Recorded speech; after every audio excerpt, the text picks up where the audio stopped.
Dominique Strauss-Kahn entre les mains de la police à New York. L'abolition de la peine de mort en France. Demain, 11 septembre, l'Amérique commémorera les attentats de New York. Le 11 septembre, c'est aussi le jour où, en 1971, il y a 50 ans, donc, disparaissait l'ancien président russe Nikita Khrouchtchev. Bonjour, Lord d'Autriche. Bonjour Dimitri, bonjour à tous. Portrait ce matin, à partir des archives d'Europe 1, de celui qui dirigea pendant 11 ans l'Union soviétique.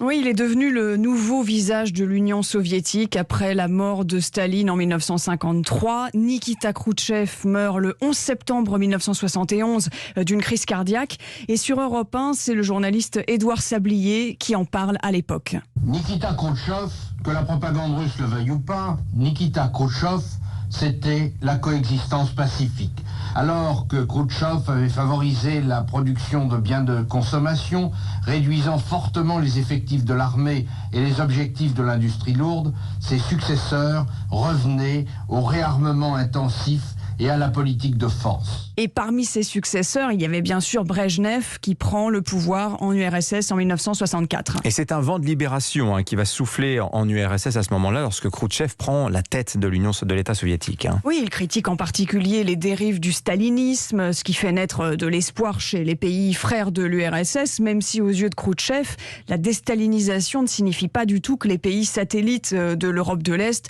peuvent s'émanciper et quitter le giron soviétique. Khrouchtchev rétablit aussi certains principes démocratiques en URSS. Il incarne ce qu'on a appelé la détente, réaction en 1971 du directeur de l'Humanité, Étienne Fajon.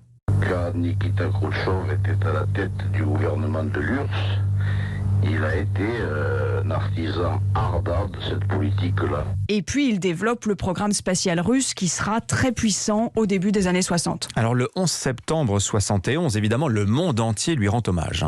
Oui, et sur Europe 1, c'est Roger Garaudy, philosophe communiste, qui raconte ses souvenirs avec Khrouchtchev. Je le revois encore, je le revois puisque j'en ai des photos en train de jouer au quilles avec mon fils qui avait alors 6 ou 7 ans.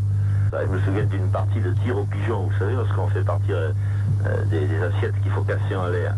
Donc Khrouchtchev était là-dessus un champion. C'était un homme cultivé, passionné de littérature française, Victor Hugo, Zola, Balzac, dit alors à l'époque le député UDR Louis Joxe. Il semble qu'il ne jouait pas, il était vraiment ce paysan rusé, bon vivant et qui aimait parler par proverbe. Oui. Et puis il parlait, ce qui était stupéfiant, il inventait. Et ce jour-là, Louis Joxe finissait sa prise de parole en disant que Khrouchtchev avait compris qu'il fallait entrer dans les années 1955-60 dans une période de détente dans le monde, parce qu'il avait compris, dit-il, que les dictatures usaient les populations. Merci, Lord d'Autriche. À suivre sur